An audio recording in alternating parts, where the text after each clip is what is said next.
Commonwealth speaker ಸಂವಾದ ಸಮಾರೋಪ ಸಮಾರಂಭದಲ್ಲಿ ಸ್ಪೀಕರ್ ಯುಟಿ ಖಾದರ್ ಮಾತನಾಡಿದ್ದಾರೆ. 11, 12, 13 ಈ 3 ದಿನಗಳ ಕಾಲ ಸ್ಪೀಕರ್ಗಳ ಸಂವಾದವನ್ನು ನಡೆಸಲಾಗಿದೆ.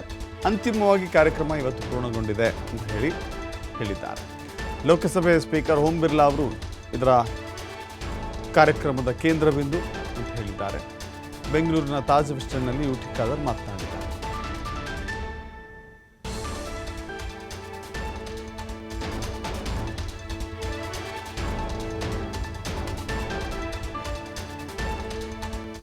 ಸಮ್ಮೇಳನವು ಬಹುಶಃ ಇವತ್ತು ಕರ್ನಾಟಕದಲ್ಲಿ ಪ್ರಪ್ರಥಮ ಬಾರಿಗೆ ಕಳೆದ 11, 12, 13 ಇವತ್ತು ಈಗ ಪ್ರಾರಂಭವಾಗಿ ಸಮರ್ಪಗೊಂಡಿದೆ.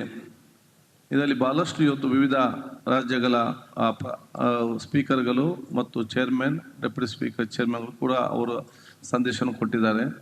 ಮಾನ್ಯ ಲೋಕಸಭಾ ಸ್ಪೀಕರ್ ಅವರು ಈ ಒಂದು ಯೋಜನೆಯ ಕೇಂದ್ರ ಬಿಂದು ಅವರ ಮಾರ್ಗದರ್ಶನ, ಸಲಹೆ, ಸೂಚನೆ ಮುಖಾಂತರ ಈ ಕಾರ್ಯಕ್ರಮ ಎಲ್ಲಕ್ಕೂ ಹಮ್ಮಿದ್ದಾರೆ. Under his guidance this conference taken up in Karnataka.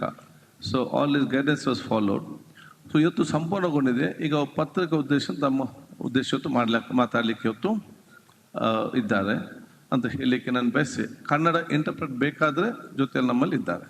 ರಾಷ್ಟ್ರೀಯ ಮಟ್ಟದ ಸಮ್ಮೇಳನವು ಬಹುಶಃ ಇವತ್ತು ಕರ್ನಾಟಕದಲ್ಲಿ ಪ್ರಪ್ರಥಮ ಬಾರಿಗೆ ಕಳೆದ 11, 12, 13 ಇವತ್ತು ಈಗ ಪ್ರಾರಂಭವಾಗಿ ಸಮರ್ಪಗೊಂಡಿದೆ.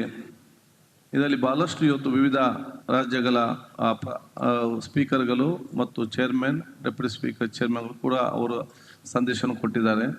ಮಾನ್ಯ ಲೋಕಸಭಾ ಸ್ಪೀಕರ್ ಅವರು ಈ ಒಂದು ಯೋಜನೆಯ ಕೇಂದ್ರ ಬಿಂದು ಅವರ ಮಾರ್ಗದರ್ಶನ, ಸಲಹೆ, ಸೂಚನೆ ಮುಖಾಂತರ ಈ ಕಾರ್ಯಕ್ರಮ ಎಲ್ಲಕ್ಕೂ ಹಮ್ಮಿದ್ದಾರೆ. Under his guidance this conference taken up in Karnataka. So all his guidance was followed. So ಇವತ್ತು ಸಂಪೂರ್ಣಗೊಂಡಿದೆ. ಈಗ ಪತ್ರಿಕಾ ತಮ್ಮ ಉದ್ದೇಶ ಮಾತಾಡಲಿಕ್ಕೆ ಇವತ್ತು ಇದ್ದಾರೆ ಅಂತ ಹೇಳಲಿಕ್ಕೆ ನಾನು ಬಯಸಿ, ಕನ್ನಡ ಇಂಟರ್ಪ್ರೆಟ್ ಬೇಕಾದರೆ ಜೊತೆಯಲ್ಲಿ ನಮ್ಮಲ್ಲಿ ಇದ್ದಾರೆ. ರಾಷ್ಟ್ರೀಯ ಮಟ್ಟದ ಸಮ್ಮೇಳನವು ಬಹುಶಃ ಇವತ್ತು ಕರ್ನಾಟಕದಲ್ಲಿ